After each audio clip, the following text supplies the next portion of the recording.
નમસ્કાર, આપ જોઈ રહ્યા છો નેશન પ્લસ ન્યૂઝ. હું છું આપની સાથે હેતલ ભગત. વેરાવળના રામપરા ગામે ખેડૂત પર દીપડાનો હિંસક હુમલો થયો હોવાની ઘટના સામે આવી રહી છે.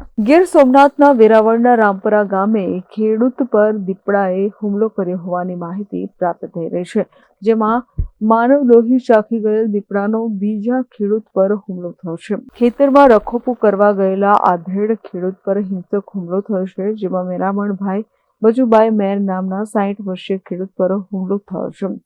વાડીના ખુલ્લા ખેતરમાં સૂતા હતા ત્યારે રાત્રે 2:30 વાગ્યાના સુમારે આ ઘટના બની હતી.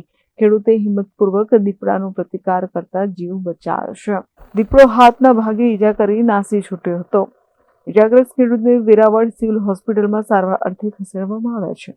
6 દિવસ પૂર્વે નજીકના લાખાપરા ગામે આજ માનવભક્ષી દીપડાએ નારણભાઈ પીઠિયા નામના ખેડૂતનો શિકાર કરેલો હતો. વન વિભાગ હજુ આ દીપડાને પાંજરે પૂરી શક્યું નથી.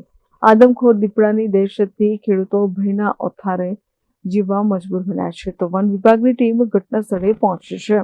અહીંયા રાત્રિના શ્રી મેરાણભાઈ બચ્ચુભાઈ મેર, જેની ઉપર હુમલો થયો છે, તે જોજાના પામા રાતે રખોલું કરવા આવેલા અને રાતે 3 થી 3:30 ની આસપાસ હુમલો થયો છે. તો હાથમાં ઈજા કરી છે અને છેલ્લા સવારના વન વિભાગને અને જાણ કરતા અહીં હાલ આવે ને સિવિલમાં લઈ ગયા છે અત્યારે, અને સિવિલમાંથી આવશે કદાચ અત્યારે.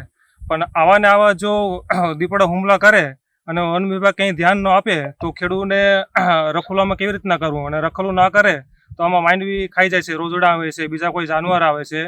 તો એના માટે અપીલ છે વન વિભાગને કે પાંજરા મૂકી અને દીપડાને તાત્કાલિક ધોરણે પકડી જાય. એટલે અહીં હું તો હું ખાટલે ઉલમો કર્યો મારી પર, હું જાગી ગયો, પછી મેં હાથ ખેંચી લીધો, પછી હું બેઠા ભાઈ ગયો, રાયડું પાડ્યું, એલું કર્યું, પછી છેટો ખોઈ ગયો, પછી હું ખાટલે પાછો બેઠ્યો, વિદેશ ભાગી ગયો. વન વિભાગે શું કાર્યવાહી કરી છે અને આપને સારવાર અર્થે લઈ જવામાં આવ્યા હતા કે શું? સારવાર કરી, પછી વેરાવળ ગયા દવાખાને, સારવાર કરી નથી, 2 સાલ વર્ષે ના આપ્યા, પછી ઘેર આવ્યા. શું કહેશો, આવા દીપડાઓ છે તેમને પાંજરે પૂરવા જોઈએ કે શું? તો પાંજરામાં પૂછશો કે આમાં શું કરશો? Mahesh Doda, Nation Plus News, Gir Somnath. સમાચારોના સતત અપડેટ મેળવવા માટે અમારી નેશન પ્લસ ન્યૂઝની યુટ્યુબ ચેનલને સબસ્ક્રાઇબ કરો, બેલ આઇકન દબાવો અને જોડાયેલા રહો ફેસબુક, ઇન્સ્ટાગ્રામ અને ટ્વિટર પર.